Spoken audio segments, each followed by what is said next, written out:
Une équipe d'explorateurs va utiliser des technologies inédites et se faire aider par des milliers de contributeurs à travers le monde. Une course contre la montre pour résoudre un mystère vieux de 800 ans.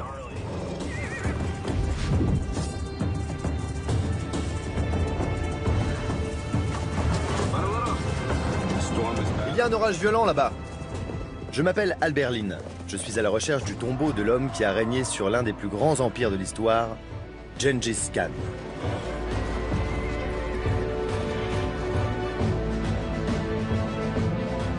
C'est l'une des plus grandes énigmes archéologiques du deuxième millénaire.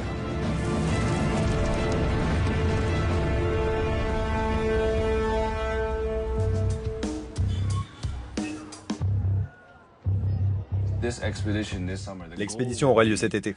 Nous utiliserons des technologies de pointe pour trouver la tombe sans creuser et travailler sans rien déranger. Nous allons transformer la légende en réalité. Exactement. Prêt? Oui. Nous sommes à Oulan-Bator, la capitale de la Mongolie. Obtenir le feu vert pour nos recherches sur le tombeau de Gengis Khan nous a demandé des mois de tractation avec le gouvernement et un comité d'universitaires. Ça va? Je le sens bien. Enfin, on y est.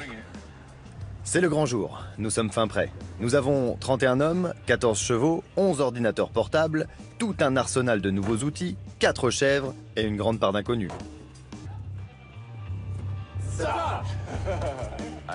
Je n'ai pratiquement pas dormi depuis un an, car je rêvais de tout ça. En voiture!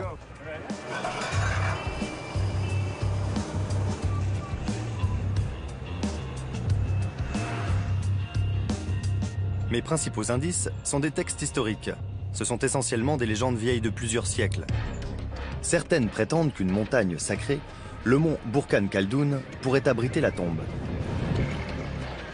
Le problème, c'est que personne ne sait avec certitude de quel pic de Mongolie il s'agit. Cette montagne est enveloppée d'un voile de mystère.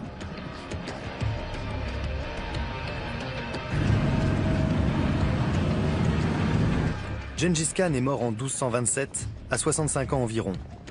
Son empire couvrait une grande partie de l'Asie. Il s'étendait de la Sibérie à l'Inde, de la Corée à la Hongrie. Gengis Khan a changé le cours de l'histoire mondiale. Il mettait à bas quiconque le défiait. Ses armées ont fait des millions de morts en Europe, en Asie, au Moyen-Orient.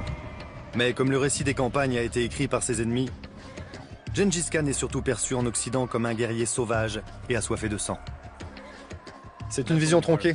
Il a fait naître un nouveau monde au sein duquel les idées circulaient d'est en ouest au profit de la technologie, des arts et de la science. S'il était si sanguinaire, pourquoi a-t-il aboli la torture? Il avait des principes.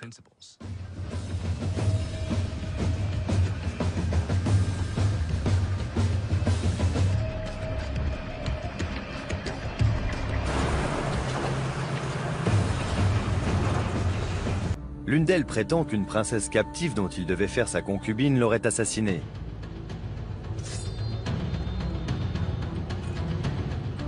Une autre raconte qu'il est mort du typhus au cours d'une campagne militaire.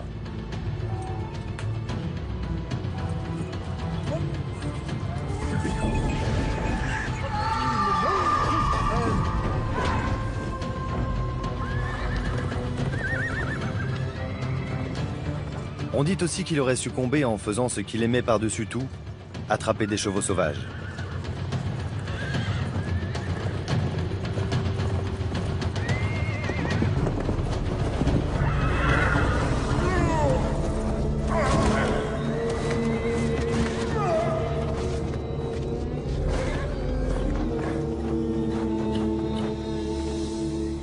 Par fierté, il aurait refusé d'être soigné avant que la campagne militaire en cours dans le sud ne soit victorieuse.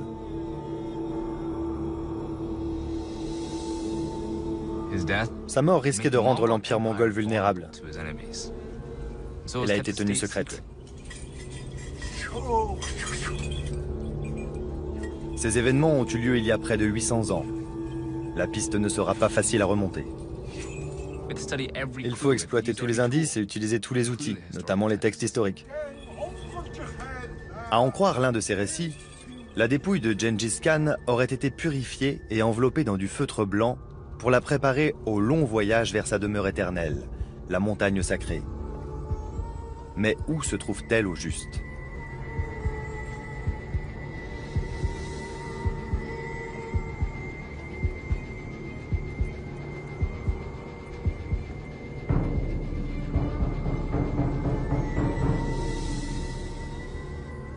De retour aux États-Unis, j'ai exposé mon projet à mes amis. Je voulais repartir en Mongolie et me rendre dans la zone interdite pour chercher la tombe de Gengis Khan. Vous savez quoi? C'est là que je veux aller. Ce n'était pas gagné d'avance. Le gouvernement mongol et la population sont très protecteurs vis-à-vis de Gengis Khan. Les fouilles sont interdites. Il y a même une légende qui prétend que la fin du monde surviendra si une seule pierre du tombeau de Gengis Khan est dérangée. Voilà mon plan. Utiliser des images satellites pour repérer des variations de la surface du sol indiquant qu'il y a des constructions humaines en dessous.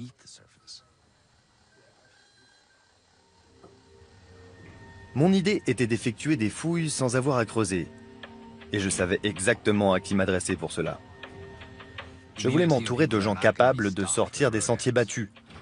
Les membres de mon équipe sont tous des experts dans leur domaine. Et cela va de la robotique à l'exploration de données en passant par l'imagerie 3D. J'ai constitué ma Dream Team.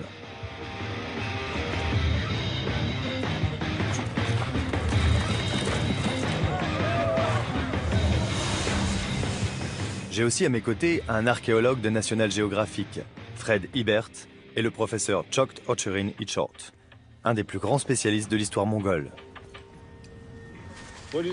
Alors, il est coincé? Oui. Malgré toute la qualité de mon équipe, nous ne trouverons jamais le tombeau de Gengis Khan si nous n'arrivons pas à dégager ce camion.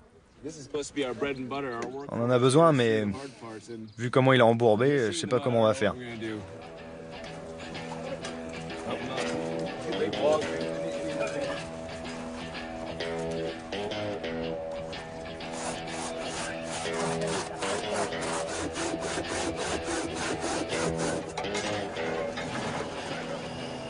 Ce camion russe Gaz-66 de 3 tonnes est tout-terrain et équipé d'un puissant moteur V8. C'est exactement ce qu'il nous faut pour transporter nos lourds équipements sur le terrain. Ce sont de vieux véhicules, mais comme on dit, un Gaz-66 peut se réparer avec de la ficelle et du scotch. Ils ont la réputation d'être increvables.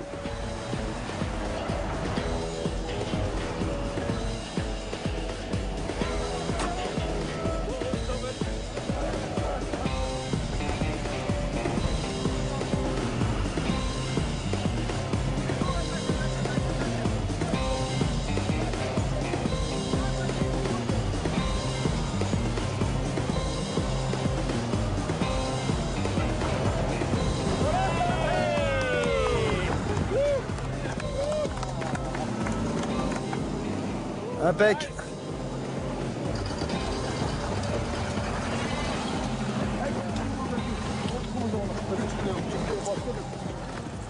On est tiré d'affaire.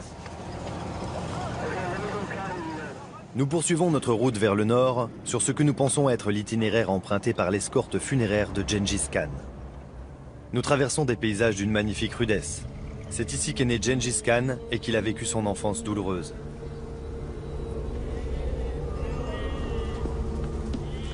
À l'âge de 9 ans, Temujin, le garçon qui allait devenir Gengis Khan, a tout perdu.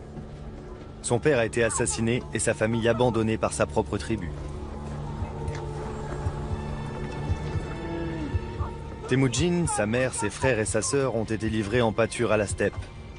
Mais contre toute attente, ils ont survécu.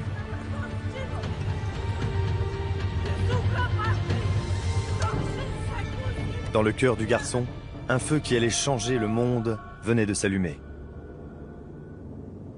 À 65 km au nord de la capitale, East Church connaît un endroit où camper.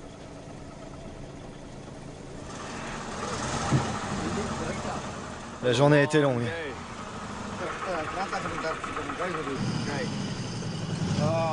C'est parfait. Bien vu, Church. Après 10 heures de route, nous voilà dans les steppes de l'Est.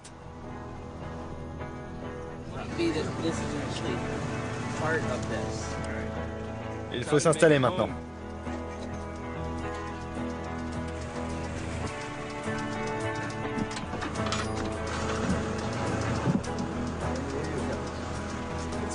Il est minuit, on monte tout ça et au lit. Un orage approche. Nos 3 yourtes nous abriteront.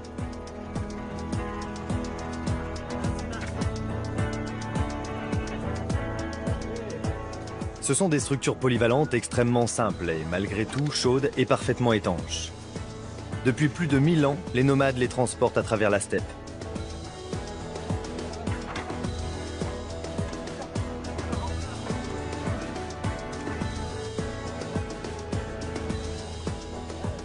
J'apprends sur le tas.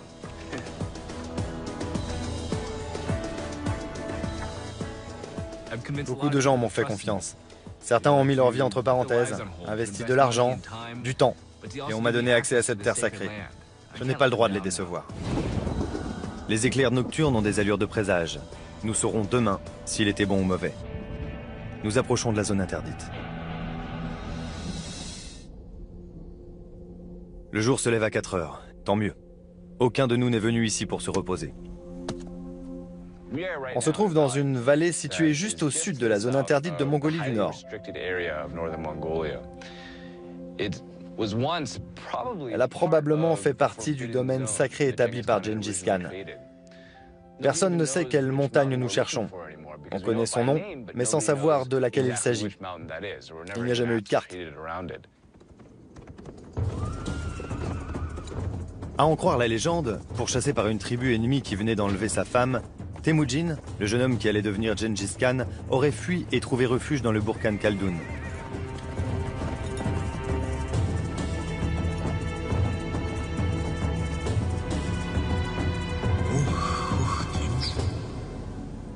C'est là qu'il aurait remis son destin entre les mains de Tengri, le dieu mongol de l'éternel ciel bleu, et trouvé la force de se relever et de combattre.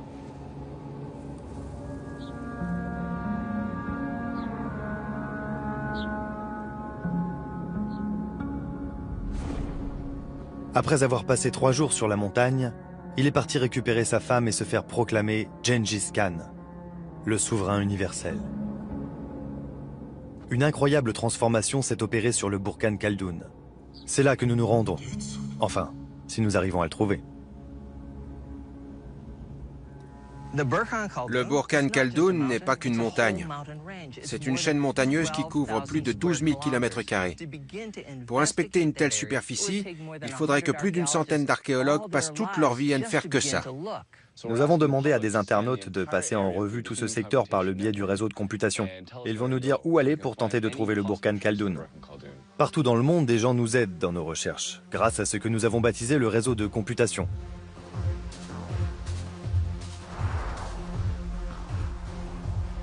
Nous avons téléchargé 85 000 clichés en haute résolution du satellite GeoEye-1 et nous les partageons avec le public sur notre site.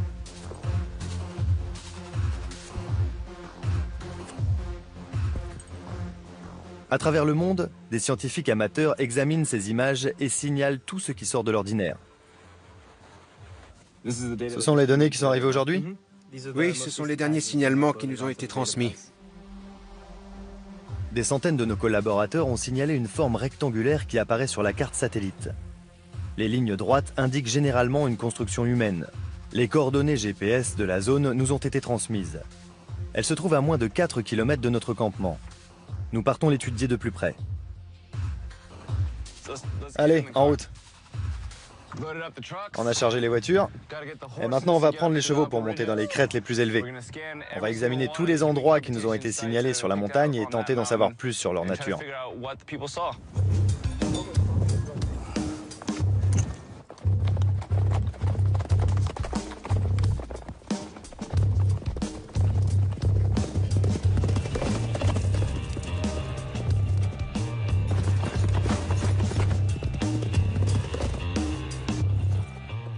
Alors que nous gravissons la colline tout en gardant un œil sur notre GPS, nous tombons sur un amas de rochers qui nous avait été signalé. On y est. Wow.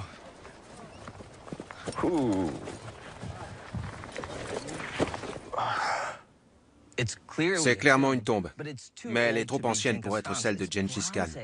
Elle date de l'âge de bronze, elle a plus de 3000 ans. On distingue une forme rectangulaire très bien structurée. Les pierres sont disposées comme pour faire une maison. Et l'ouverture qui est là correspond à la porte. La porte est toujours face au sud.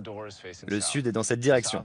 C'est intéressant car non seulement nous savons maintenant que la computation fonctionne, mais en plus nous avons un indice qui nous dit qu'il faut chercher sur le versant sud des montagnes. Si des gens confortablement installés chez eux à des centaines de kilomètres d'ici ont pu nous guider jusqu'à cette tombe, je pense vraiment qu'on peut trouver celle de Gengis Khan. Une légende raconte que l'escorte funéraire de Gengis Khan était composée de 10 000 cavaliers. Ils ont fait un voyage long et difficile.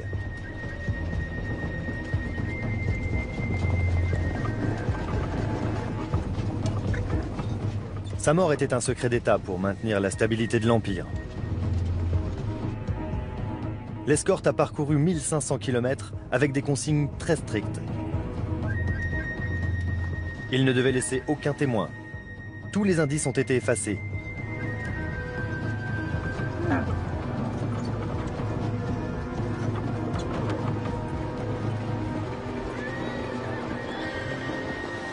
Les malchanceux qui ont vu passer la procession ont été exécutés.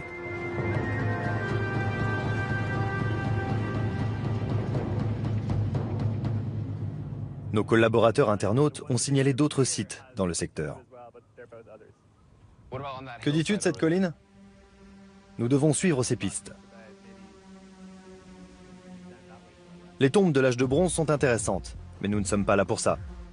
Depuis les airs, il sera plus facile de déterminer s'il y a des constructions qui datent de l'époque de Gengis Khan. Il nous faut des images plus détaillées que celles du satellite. Pour cela, nous disposons d'un octocoptère, un robot volant équipé d'une caméra et d'un GPS programmable. Il nous a fallu des mois pour le mettre au point. Aujourd'hui, nous allons voir si ça valait la peine qu'on se donne autant de mal. La télécommande va permettre de prendre des clichés de ce site pendant le vol. L'intérêt, c'est que la vue aérienne nous donnera une perspective totalement différente. Il faut attendre le GPS. C'est bon.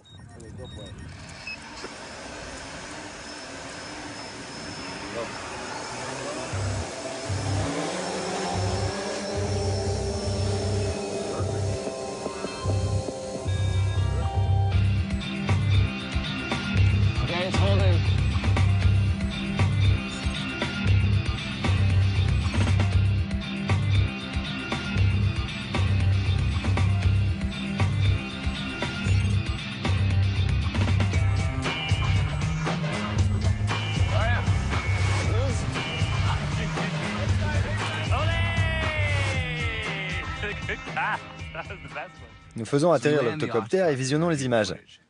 Je remarque quelque chose qui me fait frémir.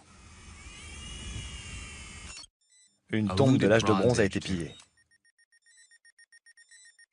Regardez ces pierres. Oh là là, quel dommage. C'est rageant que des pilleurs de tombes viennent ici à la recherche de pointes de flèches, ou je ne sais de quel objet, pour les revendre sur le marché noir. Ce trou a été creusé récemment. L'humidité de la terre en témoigne. On est inquiet pour toute cette région. Peut-être qu'ils fouillent partout dans le secteur. Et on a vraiment très peur qu'ils aillent jusque dans les montagnes. Nos scientifiques amateurs ont signalé un autre site. Il s'agit d'une montagne qui se trouve à 90 km au nord, à la source de deux rivières, conformément aux légendes locales concernant l'emplacement du Burkhan Khaldoun. Nous devons trouver la tombe de Gengis Khan avant que des pilleurs de tombes ne nous coiffent au poteau.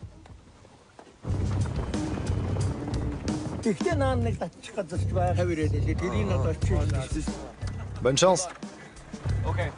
Au menu du jour, 90 km de chemin de terre chaotique pour rejoindre la montagne repérée par nos collaborateurs dans la chaîne du Khenti.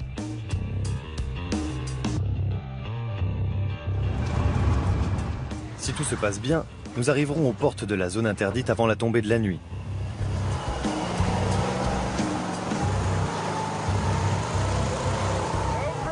Impeccable!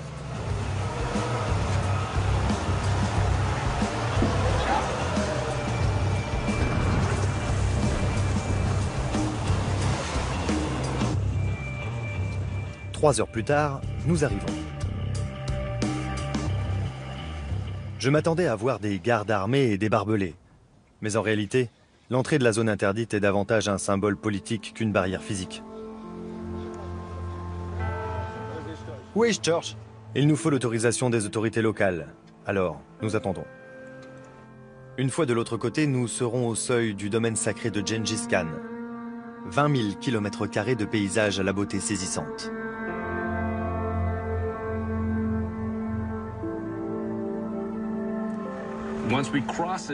À présent, on arrive sur des terres d'une grande importance spirituelle pour les Mongols, mais aussi pour le reste du monde. Il y a 800 ans, Gengis Khan a dit que personne ne devrait se rendre sur ces lieux en dehors des membres de la famille royale. Certains pensent que Gengis Khan a interdit l'accès à cette région car elle abritait le Burkhan Khaldun, son futur lieu de sépulture. Il jugeait cette montagne sacrée d'une telle puissance qu'il craignait que d'autres que lui n'en fassent mauvais usage. Gengis Khan la voyait comme la clé de voûte de son pouvoir.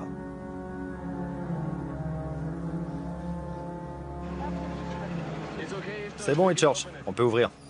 Les intrus ne se font plus abattre, mais ces terres sont toujours considérées comme sacrées et elles sont étroitement surveillées. Merci. Nous sommes autorisés à entrer.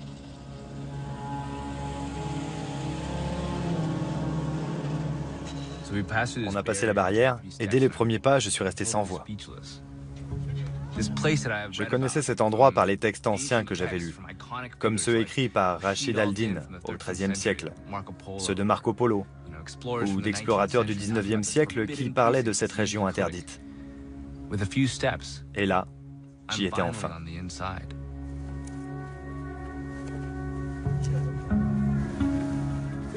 Si on se dépêche, on devrait mettre moins de 2 heures. Nous établissons notre campement dans un lieu sacré où seuls quelques privilégiés ont eu la chance de se rendre. J'espère que nous sommes sur la bonne piste. Nous savons que le Burkhan Khaldun était sacré pour Gengis Khan. Mais comment pouvons-nous être sûrs qu'il y a bien été enterré? Un indice nous vient de l'homme de lettres persan du XIIIe siècle, Rachid al-Din. Il a écrit qu'un jour, alors qu'il chassait sur la montagne sacrée, Gengis Khan aurait aperçu un arbre solitaire. Cette vision lui plaisant, il serait resté assis là 1 heure et aurait ordonné que le jour venu, il soit enterré à cet endroit.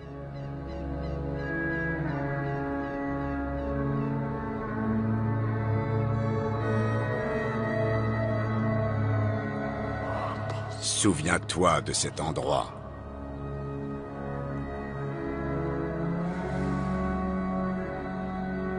Nous devons trouver le Burkhan Khaldun. Au petit matin, il faut de nouveau charger les camions. Réchaud, lit de camp, congélateur, chèvres, yourtes. Chaque levée de camp prend plusieurs heures. Nous mettons tous la main à la pâte pour déplacer notre petit village mobile. Alors que nous nous apprêtons à partir, nous nous rendons compte que 2 chevaux ont disparu. Il faudra faire avec les 12 qui nous restent. Ishtorch pense qu'ils sont peut-être retournés dans la ferme où ils sont nés. Ici, tous les êtres vivants entretiennent des liens étroits avec la Terre.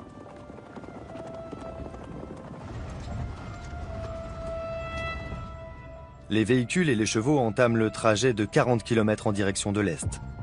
À en croire notre GPS, il devrait nous mener au pied d'une montagne qui est peut-être le Burkhan Khaldun. Mais des difficultés nous attendent.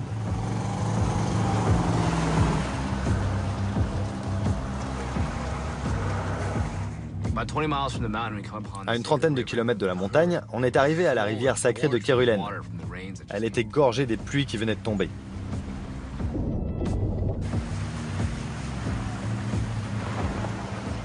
Le plus gros camion, le 66, pouvait passer. Les chevaux aussi. Mais pour les camions plus petits, qui transportaient le matériel électronique et nos appareils géophysiques, c'était mal parti. Pourtant, il le fallait. On a un câble attaché au minibus russe et on va le tracter à travers l'eau.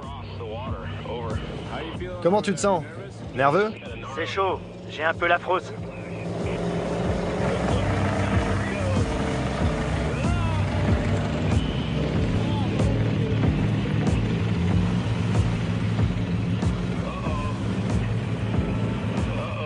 Le câble vient de lâcher. C'était presque bon. Oh là là! C'est étrange de se dire que les obstacles que nous rencontrons se dressaient déjà sur la route de l'escorte funéraire il y a 800 ans. Quand le chariot qui transportait le corps s'est retrouvé bloqué, le chaman a imploré l'esprit de Gengis Khan.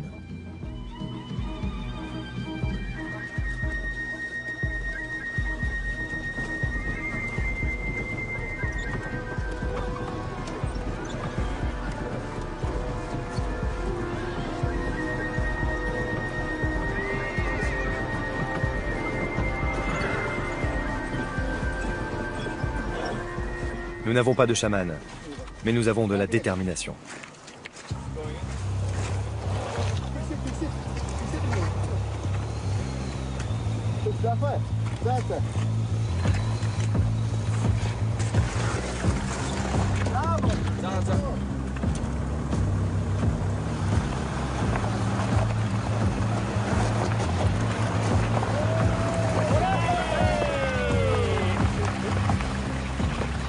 Nous voilà repartis.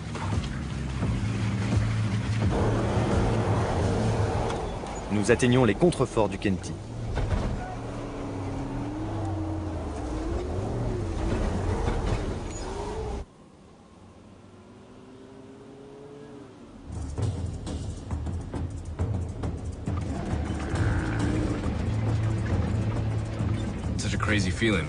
Pendant 800 ans, cette région a été interdite. Pourtant, beaucoup de gens ont écrit à son sujet et spéculé sur ce qu'elle abritait. C'est un honneur d'être ici.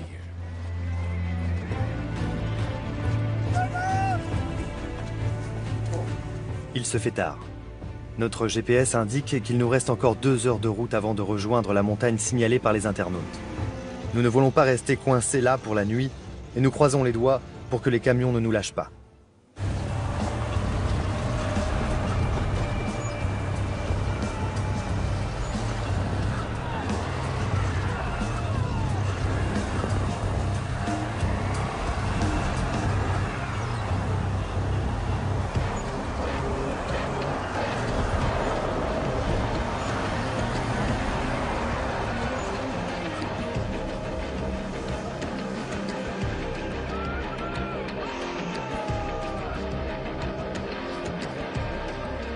Après une traversée épique, nous arrivons au pied du mont Khenty Khan, dans le cadran nord-ouest de la chaîne du Khenty.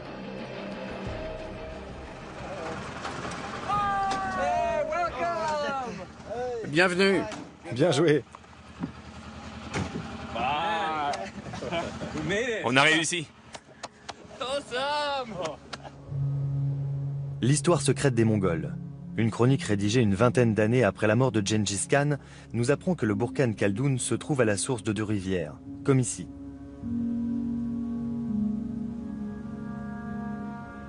D'autres expéditions ont suivi cette piste. Elles sont toutes revenues les mains vides. Mais nous avons des outils dont ils ne disposaient pas. Les sondes. Nous allons passer au peigne fin chaque centimètre de cette montagne. S'il y a la moindre trace de tombe, nous la trouverons. La route a été longue. Tout le monde est épuisé. On a mis 18 heures.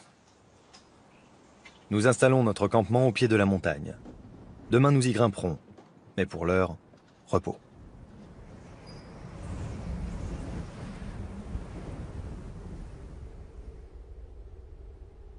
Dès le lever du jour, nous entamons notre randonnée. Nous avons restreint le cadre de nos recherches au versant sud de la montagne. Nous ne sommes sûrs que d'une chose, en Mongolie, tout est organisé en fonction du soleil. Les tombes sont orientées au sud, tout comme les portes des maisons. Cette montagne présente un important plateau sur son flanc sud-est. Il a été signalé par nos collaborateurs internautes et se trouve du côté ensoleillé de la montagne.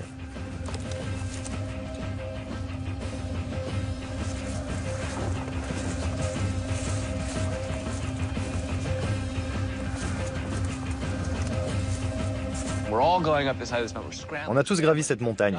C'était pas vraiment facile. Une fois en haut, on s'est retrouvé dans une pinède très dense. C'était un plateau, et là en face de nous, on a découvert un lieu sacré qu'on appelle un ovu. Il était couvert de drapeaux de prière bleus. Il s'en dégageait une grande spiritualité.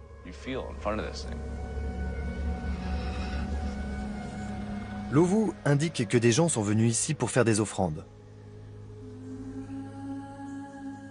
Même si c'est un sanctuaire moderne, peut-être qu'il a été érigé sur une terre qui est sacrée depuis longtemps.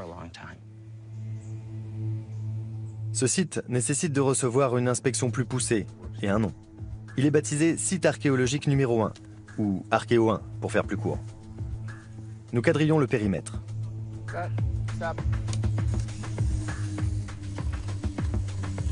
Ce carroyage permet de marquer l'emplacement de tout ce que nous découvrons. Il met en évidence les liens qui existent entre les différents éléments et nous aide à chercher des traces de construction humaine. On a trouvé des bouts de bois carbonisés. Viennent-ils d'un feu de forêt ou de l'incendie d'un bâtiment? Quand on fait des recherches ici dans la forêt, c'est difficile de repérer des objets fabriqués par l'homme. Mais parfois, on y arrive. Ici, au pied d'un arbre, on a un fragment de poterie qui repose sur le sol. Chaque hiver, le sol gèle et repousse des choses en surface. C'est ce qui est arrivé avec ces bouts de poterie. Comme des policiers sur une scène de crime, nous étiquetons tous les éléments importants. Une poterie n'est pas suffisante. Si le tombeau est ici, il y aura plus d'indices. On cherche des formes linéaires. Et en marchant par ici, on a remarqué des pierres qui étaient alignées. C'est peut-être la fondation d'un bâtiment, mais il faut faire plus de recherches. Nous avons apporté un électromagnétomètre, un formidable outil de sondage. La corde est ici, et tu dois suivre la ligne à la perpendiculaire avec ça. On a acheté ces pantalons au marché noir à Ulaanbaatar, car ils ne contiennent pas de métal. C'est important pour mener cette opération. Si on a du métal sur nous, ça fausse les données. On préfère éviter. Les données seraient inutilisables. On a sacrifié notre look au bénéfice de la science. On est prêt à tout. Les vestiges archéologiques ont des propriétés magnétiques spécifiques. L'électromagnétomètre repère ces anomalies et crée une carte souterraine de ce qui a été fabriqué par l'homme. Une fois les relevés effectués, nous enverrons les données à un laboratoire de traitement via satellite.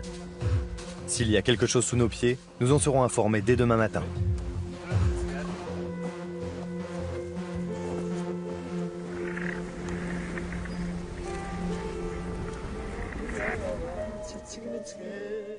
Pour bien finir une longue journée de travail, rien de tel qu'un repas de chèvre grillé suivi de chansons mongoles traditionnelles. Au fil de la soirée, la bouteille de vodka est passée de main en main et on s'est mis à chanter.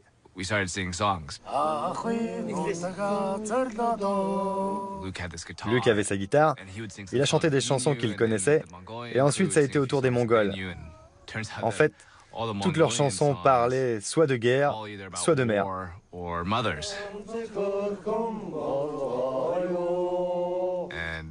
On ne comprenait pas les paroles, mais on sentait qu'elles étaient profondes et touchantes, et empreintes de spiritualité.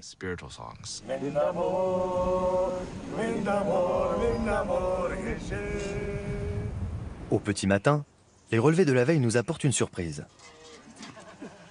On a trouvé quelque chose. C'est géant. On vient de recevoir ces données. C'est une carte 2D réalisée à partir des relevés électromagnétiques qu'on a fait hier. Quand il y a du bleu sur la carte, c'est que c'est mou. Ça peut être de l'herbe, de la mousse, des racines. Le rouge, c'est ce qui nous intéresse, car il indique qu'au-dessus du soubassement, il y a peut-être des fabrications humaines. Des anomalies comme des murs ou des caveaux. Ces relevés sont très encourageants. Ça, c'est super. Regardez là. C'est un mur, ça. Je pense, oui. On a des lignes là et là. Les données ont confirmé la théorie de Fred. Les pierres formaient des lignes droites. C'était forcément des murs. Et la structure était très grande. On va y retourner pour effectuer des relevés de plus grande ampleur, car on s'est rendu compte qu'on était probablement tombé sur quelque chose d'encore plus vaste qu'on ne l'avait imaginé au départ. Gardez le sens des priorités. Avant tout, assurez-vous de ramener les données dont on a besoin et faites tout le nécessaire pour y arriver. À vous de jouer. Nous nous divisons en deux groupes. Alex Novo et son équipe vont élargir le périmètre de recherche sur l'Archéo 1. La deuxième équipe vient avec Ishtorch et moi pour explorer la mer de Tombe, une étrange formation rocheuse que d'autres explorateurs ont repérée. Il pourrait s'agir des ruines d'un site funéraire impérial. Nos appareils géophysiques vont nous permettre d'en avoir le cœur net. Pour y accéder, il faut gravir la montagne pendant plusieurs heures, à cheval, puis à pied.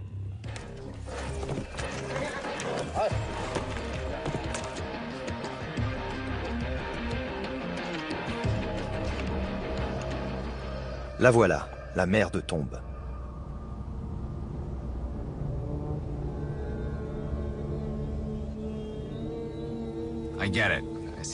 Elle mérite bien son nom. Au niveau du contrefort, le sol ressemble à un cimetière. Il y a énormément de rochers sur ce plateau. Ce qui en fait un endroit vraiment spécial, c'est sa vue sur le lac, qui a une grande signification spirituelle dans le chamanisme mongol. Il y a aussi des parties où la terre est apparente, comme celle-ci. Comme vous pouvez voir, elle a les dimensions d'une tombe, grosso modo. Nous ne sommes pas sûrs de ce dont il s'agit. Peut-être un site funéraire. Le seul moyen d'en être certain est de le scanner. Vive la science!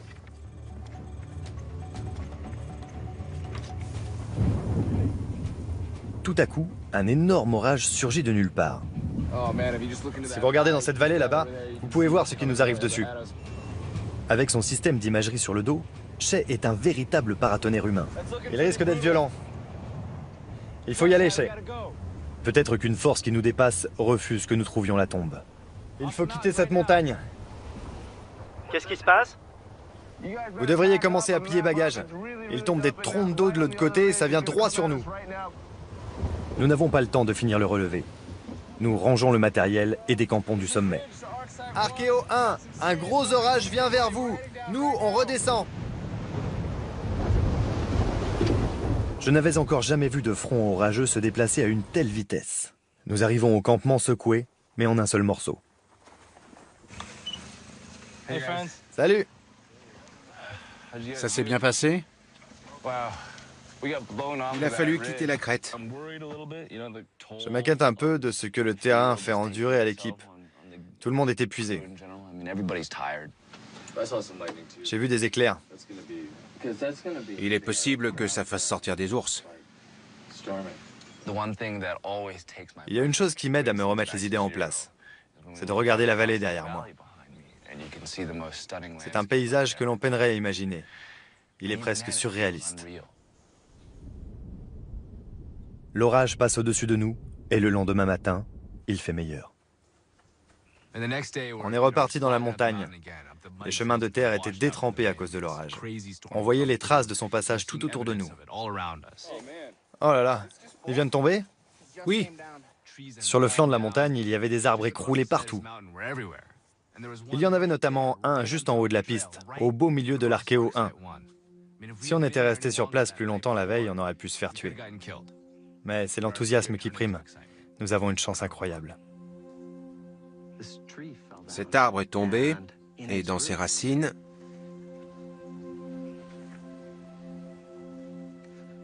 il y a la preuve que le bâtiment s'étendait jusqu'ici.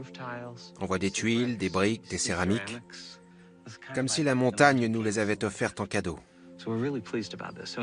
C'est fantastique, on sait qu'il y avait un bâtiment rectangulaire orienté au nord et au sud. En théorie, la porte devrait être au sud. L'équipe est partie dans cette direction pour voir s'il y a une entrée, une route ou un chemin qui aurait mené au bâtiment depuis le lac. On est sur une piste très prometteuse. Nous ne sommes pas autorisés à creuser, mais la nature s'est entrouverte pour nous. Il faut que nous sachions ce qui se trouve dans le sol. Alex Novo prépare un nouvel appareil, un radar pénétrant GPR. Ça te convient comme ça, Fred? Il faudrait que tu te décales de 50 cm. Comme ça, tu sonderas une bande dans un sens et une autre en revenant. Le radar pénétrant est plus difficile à utiliser.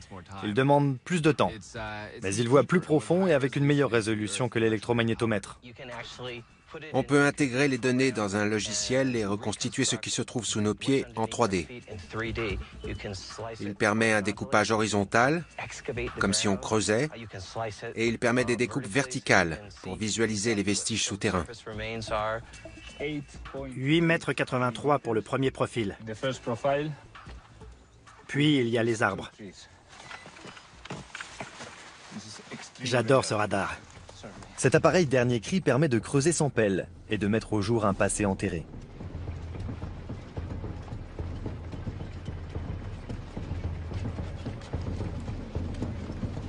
Le voyage de l'escorte funéraire de Gengis Khan a dû prendre des mois.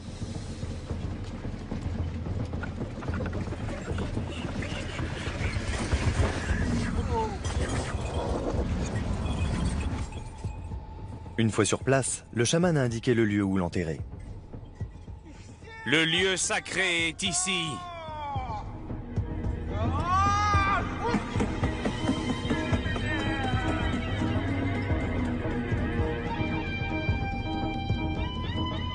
À en croire la légende, il s'agissait de l'endroit où se trouvait l'arbre solitaire sous lequel Gengis Khan s'était assis pendant sa partie de chasse.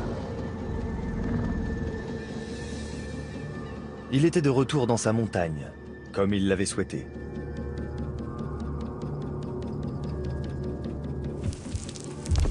Le mystère qui entoure son lieu de sépulture n'est pas un accident. Il voulait qu'il reste secret. La légende raconte qu'après sa mise en terre, 800 cavaliers auraient piétiné sa tombe, et qu'au bout d'un mois, une forêt avait poussé.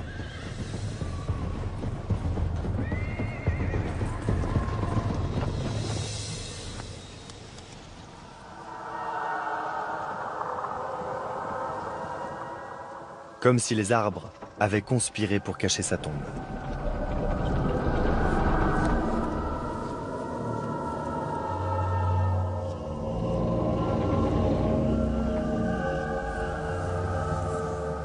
Nous avons découvert un autre arbre abattu. L'orage d'hier a martelé ce versant. Il a contribué à faire ressurgir le passé.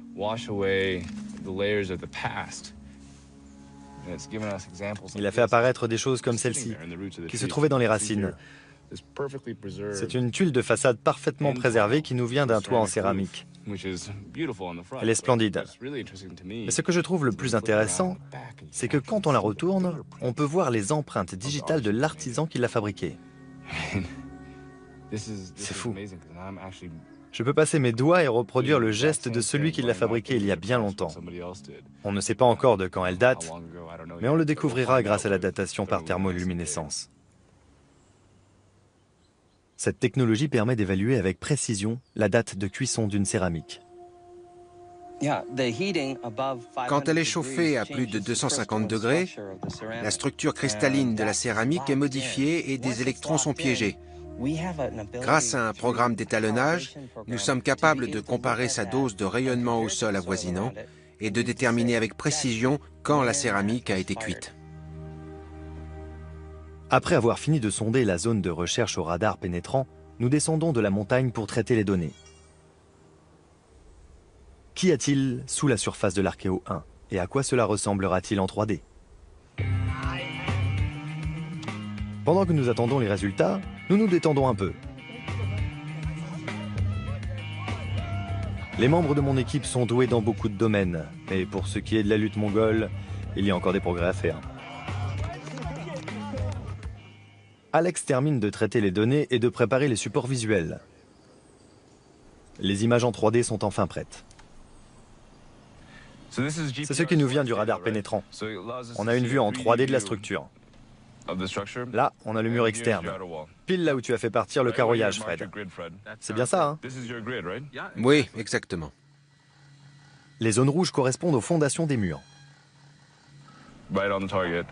En plein dans le mille. Quand on descend, le mur disparaît et boum, il y a quelque chose en plein milieu. Nous ne sommes pas au bout de nos surprises. Il y a clairement une structure construite par l'homme.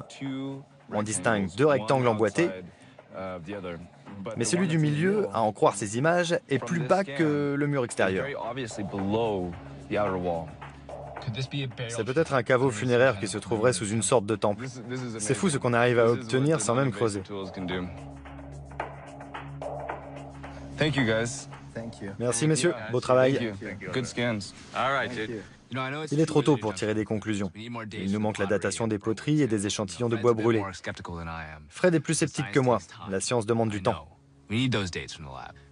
Mais je suis quand même enthousiaste.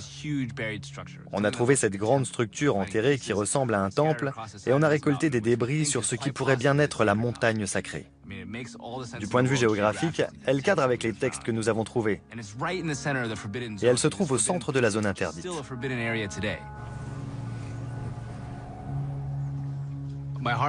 Ça me fait mal au cœur, mais il faut partir. Après 15 jours épuisants, on est à court de temps, de provisions, de carburant. Il faut s'en aller. La ville est à 3 jours de route, car le chemin que nous avons parcouru ne peut pas se mesurer en kilomètres. C'est difficile de quitter cet endroit après tout ce que nous y avons vécu et tout ce que nous y avons découvert. La prochaine étape est la datation des tuiles et des échantillons de bois. Elle nous dira s'ils sont de l'époque de Gengis Khan. Les résultats sont tombés. Fred a pris l'avion depuis Washington pour que nous puissions les étudier ensemble.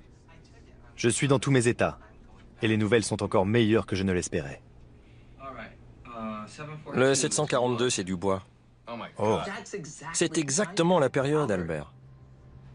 1219 à 1275. Albert, C'est dingue. on est en plein dedans. Ce qu'on a trouvé est fascinant. Les tuiles datent du XIIIe et du XIVe siècle, l'époque de Gengis Khan et de ses fils. J'étais sceptique sur le terrain. Je ne m'attendais pas à ce qu'elle soit de cette époque. C'est stupéfiant. Je sais. L'Archéo 1 abrite donc les vestiges d'un temple mongol du XIIIe siècle, avec quelque chose de très troublant dans sa partie inférieure. Est-ce la tombe perdue de Gengis Khan? Il est encore trop tôt pour le dire. Une chose est sûre, les données que nous avons recueillies indiquent qu'un bâtiment imposant a été construit ici. En attendant d'en savoir plus, ce site doit être protégé à tout prix.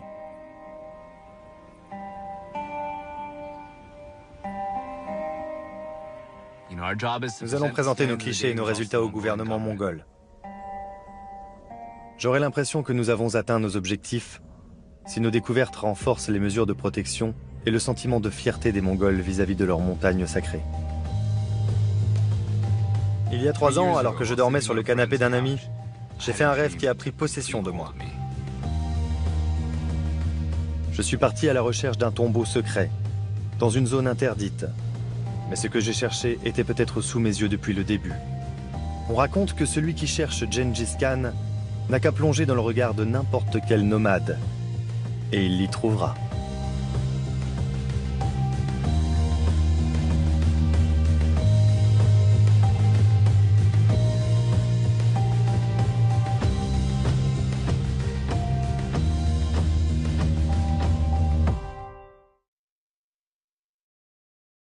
Indiquer le lieu où l'enterrer.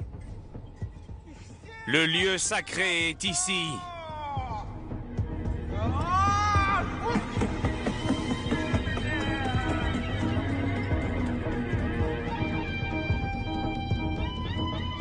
À en croire la légende, il s'agissait de l'endroit où se trouvait l'arbre solitaire sous lequel Gengis Khan s'était assis pendant sa partie de chasse.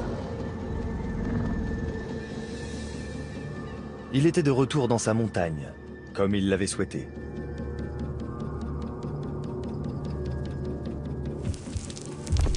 Le mystère qui entoure son lieu de sépulture n'est pas un accident. Il voulait qu'il reste secret. La légende raconte qu'après sa mise en terre, 800 cavaliers auraient piétiné sa tombe, et qu'au bout d'un mois, une forêt avait poussé.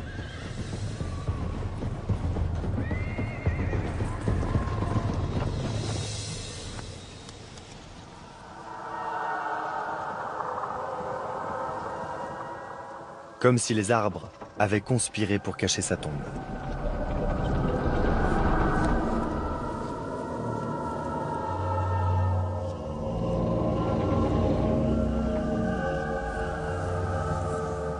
Nous avons découvert un autre arbre abattu, L'orage d'hier a martelé ce versant. Il a contribué à faire ressurgir le passé.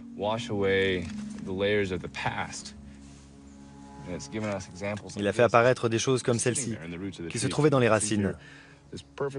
C'est une tuile de façade parfaitement préservée qui nous vient d'un toit en céramique. Elle est splendide.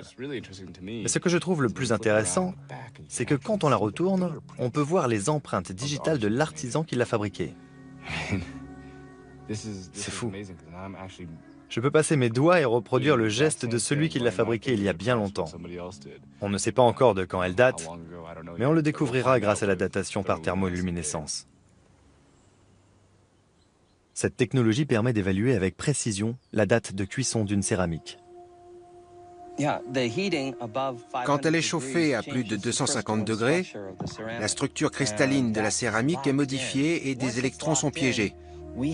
Grâce à un programme d'étalonnage, nous sommes capables de comparer sa dose de rayonnement au sol avoisinant et de déterminer avec précision quand la céramique a été cuite. Après avoir fini de sonder la zone de recherche au radar pénétrant, nous descendons de la montagne pour traiter les données. Qu'y a-t-il sous la surface de l'Archéo 1 et à quoi cela ressemblera-t-il en 3D? Pendant que nous attendons les résultats, nous nous détendons un peu. Prétendent qu'une montagne sacrée, le mont Burkhan Khaldoun, pourrait abriter la tombe. Le problème, c'est que personne ne sait avec certitude de quel pic de Mongolie il s'agit. Cette montagne est enveloppée d'un voile de mystère.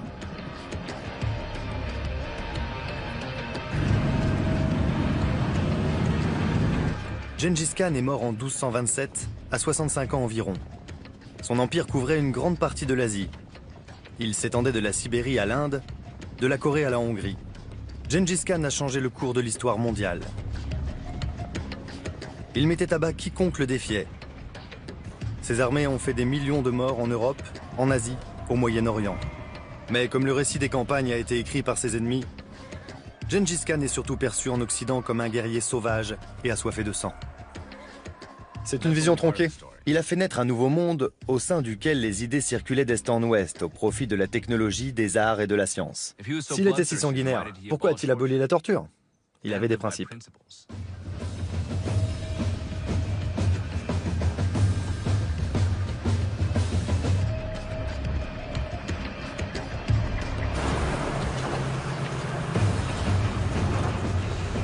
L'une d'elles prétend qu'une princesse captive dont il devait faire sa concubine l'aurait assassinée.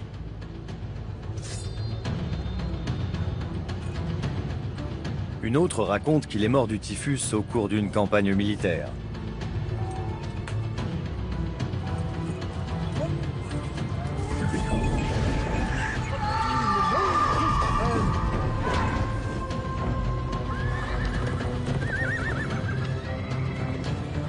On dit aussi qu'il aurait succombé en faisant ce qu'il aimait par-dessus tout, attraper des chevaux sauvages.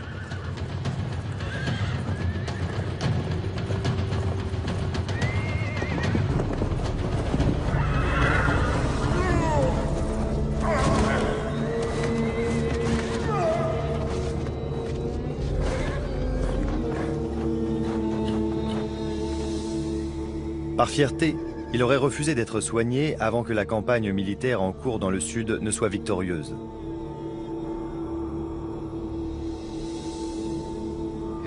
Sa mort risquait de rendre l'empire mongol vulnérable. Elle a été tenue secrète. Ces événements ont eu lieu il y a près de 800 ans. La piste ne sera pas facile à remonter. Il faut exploiter tous les indices et utiliser tous les outils, notamment les textes historiques. À en croire l'un de ces récits, la dépouille de Gengis Khan aurait été purifiée et enveloppée dans du feutre blanc pour la préparer au long voyage vers sa demeure éternelle, la montagne sacrée. Mais où se trouve-t-elle dans nos recherches, grâce à ce que nous avons baptisé le réseau de computation?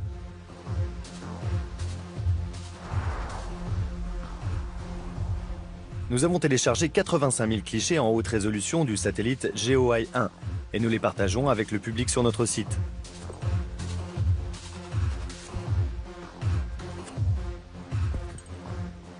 À travers le monde, des scientifiques amateurs examinent ces images et signalent tout ce qui sort de l'ordinaire.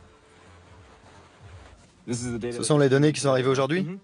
Oui, ce sont les derniers signalements qui nous ont été transmis.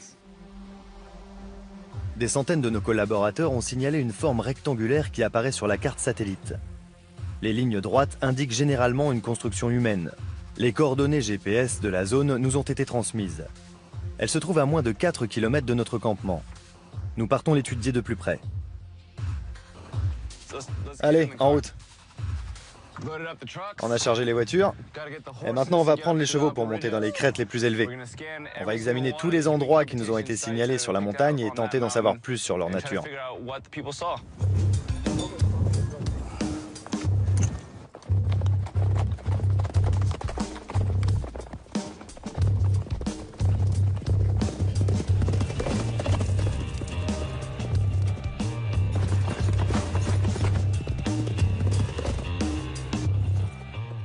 Alors que nous gravissons la colline tout en gardant un œil sur notre GPS,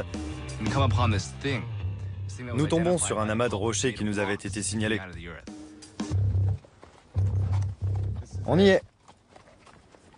Wow.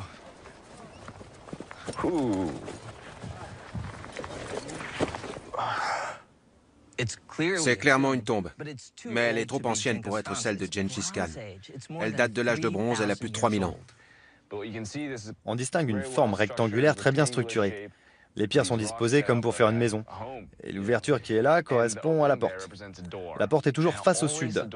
Le sud est dans cette direction. C'est intéressant car non seulement nous savons maintenant que la computation fonctionne, mais en plus nous avons un indice qui nous dit qu'il faut chercher sur le versant sud des montagnes. Si des gens confortablement installés chez eux à des centaines de kilomètres d'ici ont pu nous guider jusqu'à cette tombe, je pense vraiment qu'on peut trouver celle de Gengis Khan. Une légende raconte que l'escorte funéraire de Gengis Khan était composée de 10 000 cavaliers. Ils ont fait un voyage long et difficile.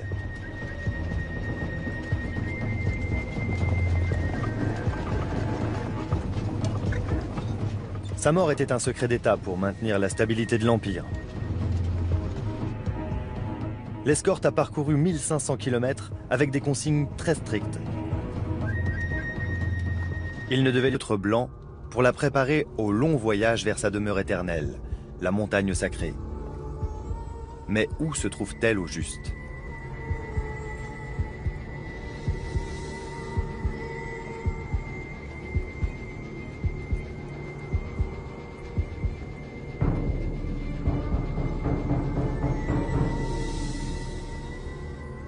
De retour aux États-Unis, j'ai exposé mon projet à mes amis.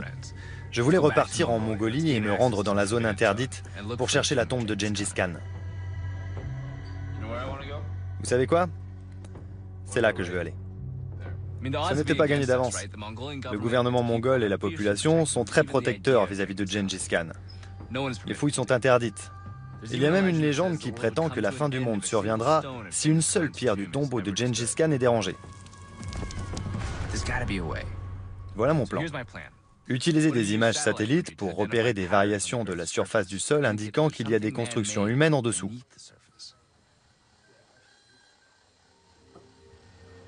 Mon idée était d'effectuer des fouilles sans avoir à creuser. Et je savais exactement à qui m'adresser pour cela. Je voulais m'entourer de gens capables de sortir des sentiers battus. Les membres de mon équipe sont tous des experts dans leur domaine. Et cela va de la robotique à l'exploration de données en passant par l'imagerie 3D. J'ai constitué ma Dream Team.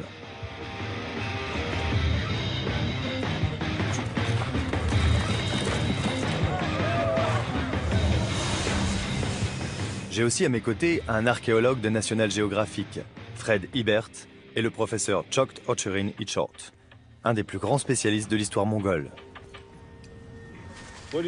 Alors ? Il est coincé? Oui.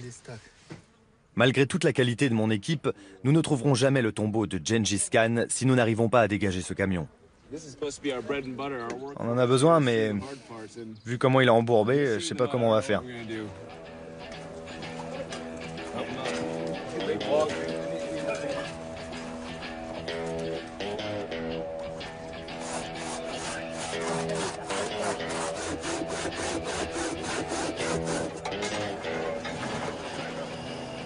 Ce camion russe Gaz-66 de 3 tonnes est tout-terrain et équipé d'un puissant moteur V8.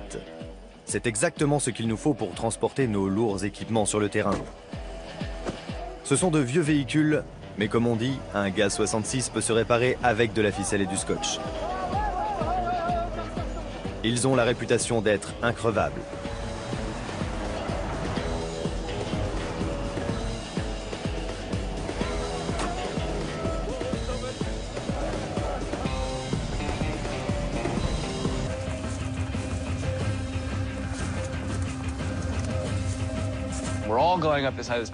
On a tous gravi cette montagne. C'était pas vraiment facile. Une fois en haut, on s'est retrouvé dans une pinède très dense.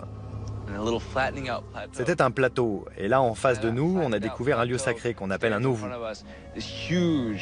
Il était couvert de drapeaux de prière bleus.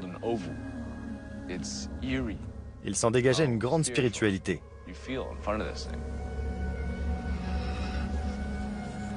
L'ovu indique que des gens sont venus ici pour faire des offrandes. Même si c'est un sanctuaire moderne, peut-être qu'il a été érigé sur une terre qui est sacrée depuis longtemps. Ce site nécessite de recevoir une inspection plus poussée et un nom. Il est baptisé site archéologique numéro 1, ou Archéo 1 pour faire plus court. Nous quadrillons le périmètre.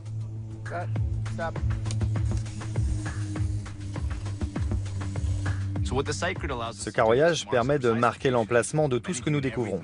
Il met en évidence les liens qui existent entre les différents éléments et nous aide à chercher des traces de construction humaine. On a trouvé des bouts de bois carbonisés. Viennent-ils d'un feu de forêt ou de l'incendie d'un bâtiment? Quand on fait des recherches ici dans la forêt, c'est difficile de repérer des objets fabriqués par l'homme. Mais parfois, on y arrive. Ici, au pied d'un arbre, on a un fragment de poterie qui repose sur le sol. Chaque hiver, le sol gèle et repousse des choses en surface. C'est ce qui est arrivé avec ces bouts de poterie. Comme des policiers sur une scène de crime, nous étiquetons tous les éléments importants. Une poterie n'est pas suffisante. Si le tombeau est ici, il y aura plus d'indices. On cherche des formes linéaires. Et en marchant par ici, on a remarqué des pierres qui étaient alignées. C'est peut-être la fondation d'un bâtiment, mais il faut faire plus de recherches.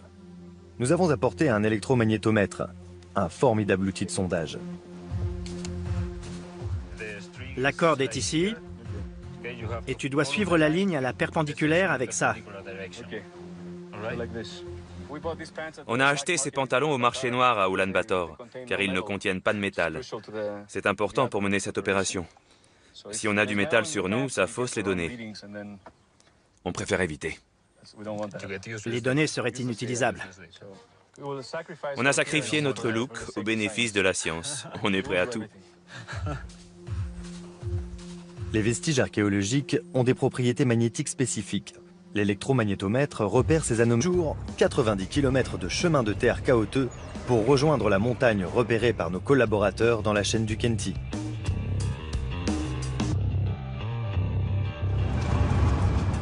Si tout se passe bien, nous arriverons aux portes de la zone interdite avant la tombée de la nuit.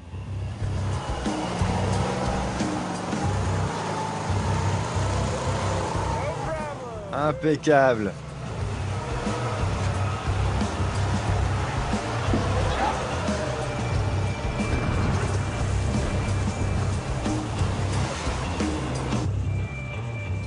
Trois heures plus tard, nous arrivons. Je m'attendais à voir des gardes armés et des barbelés. Mais en réalité, l'entrée de la zone interdite est davantage un symbole politique qu'une barrière physique. Où est George? Il nous faut l'autorisation des autorités locales. Alors, nous attendons. Une fois de l'autre côté, nous serons au seuil du domaine sacré de Gengis Khan. 20 000 km² de paysages à la beauté saisissante.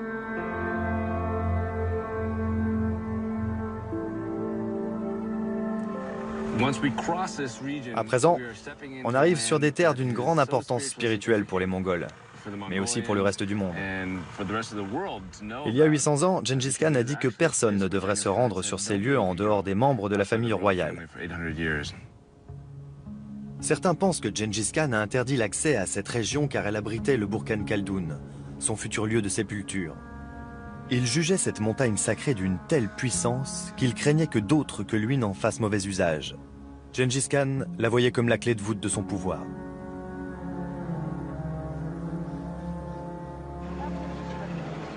C'est bon, Hitchurch, on peut ouvrir. Les intrus ne se font plus abattre, mais ces terres sont toujours considérées comme sacrées et elles sont étroitement surveillées. Merci. Nous sommes autorisés à entrer.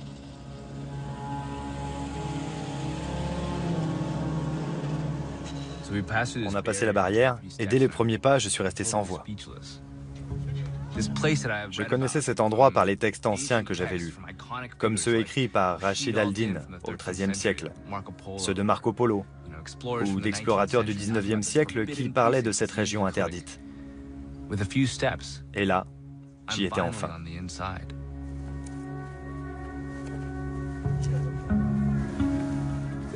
Si on se dépêche, on devrait mettre moins de 2 heures. Nous établissons notre campement dans un lieu sacré où seuls quelques privilégiés ont eu la chance de se rendre. J'espère que nous sommes sur la bonne piste. Nous savons que le Burkhan Khaldoun était sacré pour Gengis Khan. Mais comment pouvons-nous être sûrs qu'il y a bien été enterré? Il est trop tôt pour tirer des conclusions. Il nous manque la datation des poteries et des échantillons de bois brûlés. Fred est plus sceptique que moi. La science demande du temps. Mais je suis quand même enthousiaste. On a trouvé cette grande structure enterrée qui ressemble à un temple et on a récolté des débris sur ce qui pourrait bien être la montagne sacrée. Du point de vue géographique, elle cadre avec les textes que nous avons trouvés. Et elle se trouve au centre de la zone interdite.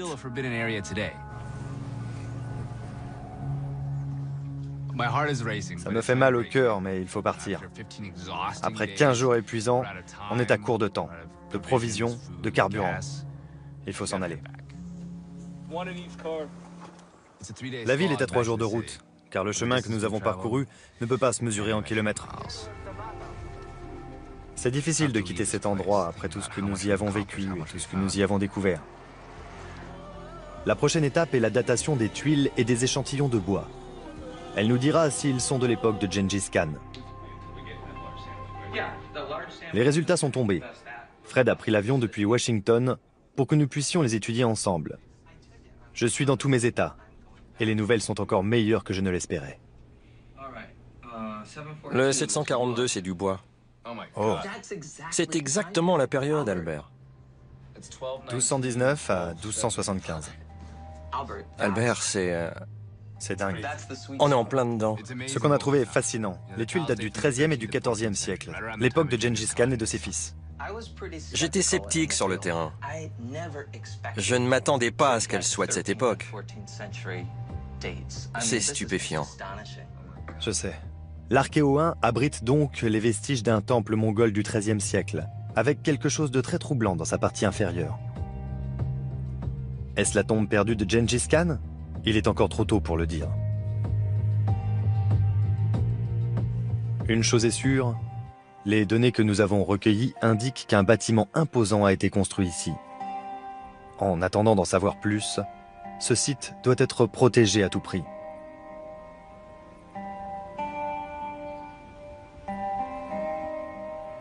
Nous allons présenter nos clichés et nos résultats au gouvernement mongol.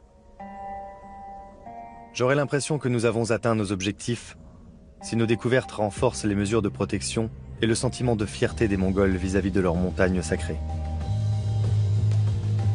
Il y a 3 ans, alors que je dormais sur le canapé d'un ami, j'ai fait un rêve qui a pris possession de moi. Je suis parti à la recherche d'un tombeau secret, dans une zone interdite.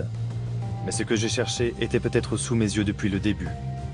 On raconte que celui qui cherche Gengis Khan n'a qu'à plonger dans le regard de nymphes assassinées.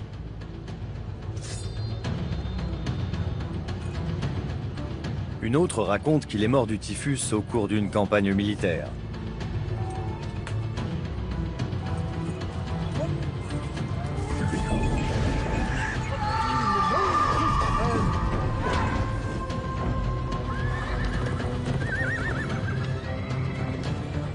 On dit aussi qu'il aurait succombé en faisant ce qu'il aimait par-dessus tout, attraper des chevaux sauvages.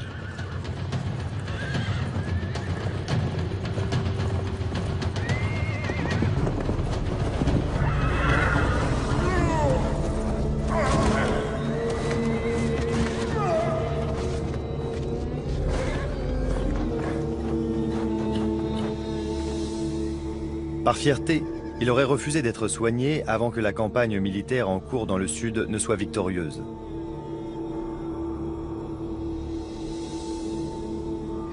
Sa mort risquait de rendre l'Empire mongol vulnérable. Elle a été tenue secrète. Ces événements ont eu lieu il y a près de 800 ans. La piste ne sera pas facile à remonter. Il faut exploiter tous les indices et utiliser tous les outils, notamment les textes historiques. À en croire l'un de ces récits, la dépouille de Gengis Khan aurait été purifiée et enveloppée dans du feutre blanc pour la préparer au long voyage vers sa demeure éternelle, la montagne sacrée. Mais où se trouve-t-elle au juste ?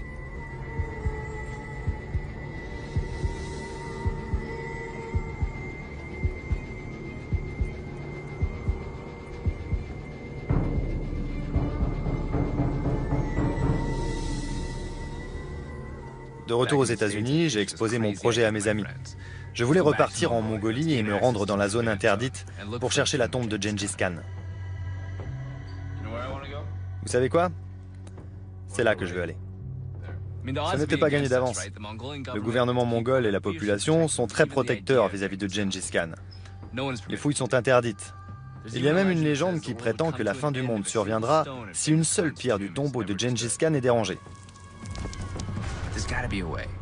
Voilà mon plan. Utiliser des images satellites pour repérer des variations de la surface du sol indiquant qu'il y a des constructions humaines en dessous.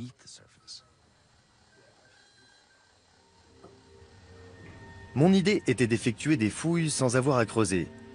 Et je savais exactement à qui m'adresser pour cela. Je voulais m'entourer de gens capables de sortir des sentiers battus. Les membres de mon équipe sont tous des experts dans leur domaine. Et cela va de la robotique à l'exploration de données en passant par l'imagerie 3D. J'ai constitué ma Dream Team. Pourtant, une poterie n'est pas suffisante. Si le tombeau est ici, il y aura plus d'indices. On cherche des formes linéaires. Et en marchant par ici, on a remarqué des pierres qui étaient alignées. C'est peut-être la fondation d'un bâtiment, mais il faut faire plus de recherches. Nous avons apporté un électromagnétomètre, un formidable outil de sondage. La corde est ici, et tu dois suivre la ligne à la perpendiculaire avec ça. On a acheté ces pantalons au marché noir à Ulaanbaatar, car ils ne contiennent pas de métal. C'est important pour mener cette opération. Si on a du métal sur nous, ça fausse les données. On préfère éviter. Les données seraient inutilisables. On a sacrifié notre look au bénéfice de la science. On est prêt à tout. Les vestiges archéologiques ont des propriétés magnétiques spécifiques. L'électromagnétomètre repère ces anomalies et crée une carte souterraine de ce qui a été fabriqué par l'homme. Une fois les relevés effectués, nous enverrons les données à un laboratoire de traitement via satellite. S'il y a quelque chose sous nos pieds, nous en serons informés dès demain matin.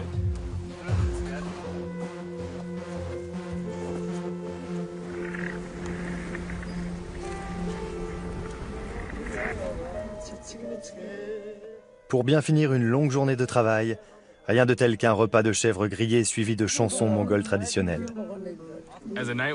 Au fil de la soirée, la bouteille de vodka est passée de main en main et on s'est mis à chanter.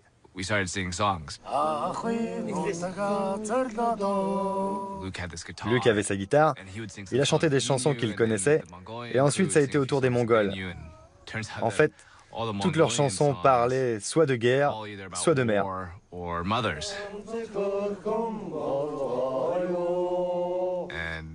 ne comprenait pas les paroles, mais on sentait qu'elles étaient profondes et touchantes, et empreintes de spiritualité.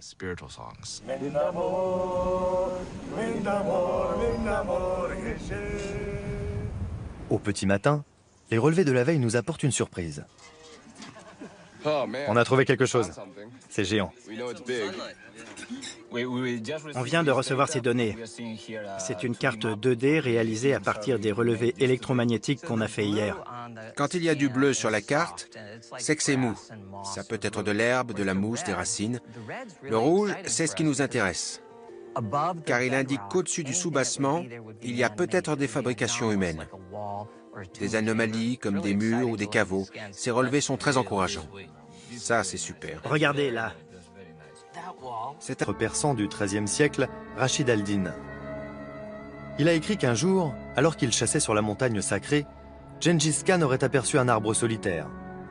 Cette vision lui plaisant, il serait resté assis là 1 heure et aurait ordonné que le jour venu, il soit enterré à cet endroit.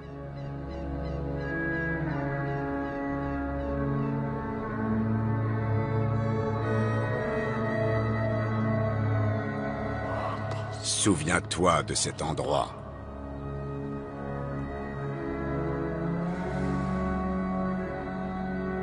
Nous devons trouver le Burkhan Khaldoun. Au petit matin, il faut de nouveau charger les camions. Réchaud, lit de camp, congélateur, chèvres, yourtes. Chaque levée de camp prend plusieurs heures. Nous mettons tous la main à la pâte pour déplacer notre petit village mobile. Alors que nous nous apprêtons à partir, nous nous rendons compte que 2 chevaux ont disparu. Il faudra faire avec les 12 qui nous restent. Ishtorch pense qu'ils sont peut-être retournés dans la ferme où ils sont nés. Ici, tous les êtres vivants entretiennent des liens étroits avec la terre.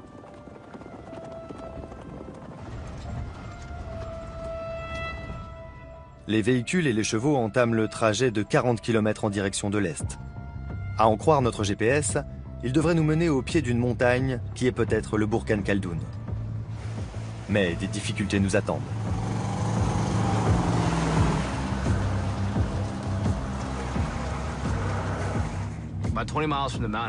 À une trentaine de kilomètres de la montagne, on est arrivé à la rivière sacrée de Kerulen. Elle était gorgée des pluies qui venaient de tomber.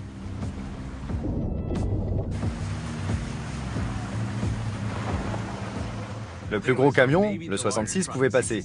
Les chevaux aussi. Mais pour les camions plus petits, qui transportaient le matériel électronique et nos appareils géophysiques, c'était mal parti. Pourtant, il le fallait. On a un câble attaché au minibus russe et on va le tracter à travers l'eau.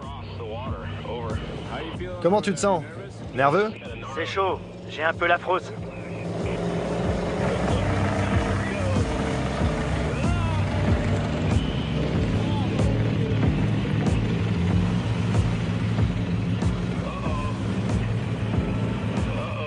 Le câble vient de lâcher. C'était presque bon. Oh là là! C'est étrange de se dire que les obstacles que nous rencontrons se dressaient déjà sur la route de l'escorte funéraire il y a 800 ans. Quand le chariot qui transportait le corps s'est retrouvé bloqué, le chaman a imploré l'esprit de Gengis Khan.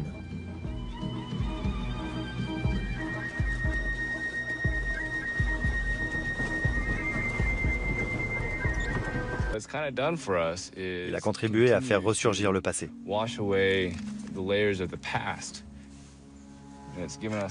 Il a fait apparaître des choses comme celle-ci, qui se trouvaient dans les racines. C'est une tuile de façade parfaitement préservée qui nous vient d'un toit en céramique. Elle est splendide. Mais ce que je trouve le plus intéressant, c'est que quand on la retourne, on peut voir les empreintes digitales de l'artisan qui l'a fabriquée. C'est fou. Je peux passer mes doigts et reproduire le geste de celui qui l'a fabriquée il y a bien longtemps. On ne sait pas encore de quand elle date, mais on le découvrira grâce à la datation par thermoluminescence. Cette technologie permet d'évaluer avec précision la date de cuisson d'une céramique. Quand elle est chauffée à plus de 250 degrés, la structure cristalline de la céramique est modifiée et des électrons sont piégés. Grâce à un programme d'étalonnage, nous sommes capables de comparer sa dose de rayonnement au sol avoisinant et de déterminer avec précision quand la céramique a été cuite. Après avoir fini de sonder la zone de recherche au radar pénétrant, nous descendons de la montagne pour traiter les données. Qu'y a-t-il sous la surface de l'Archéo 1 et à quoi cela ressemblera-t-il en 3D?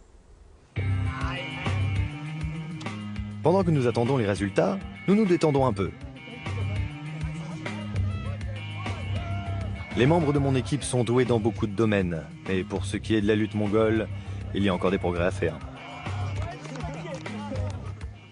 Alex termine de traiter les données et de préparer les supports visuels.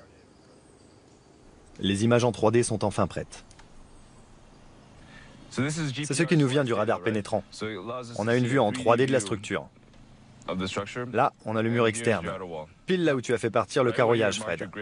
C'est bien ça, hein? Oui, exactement. Les zones rouges correspondent aux fondations des murs. En plein dans le mille.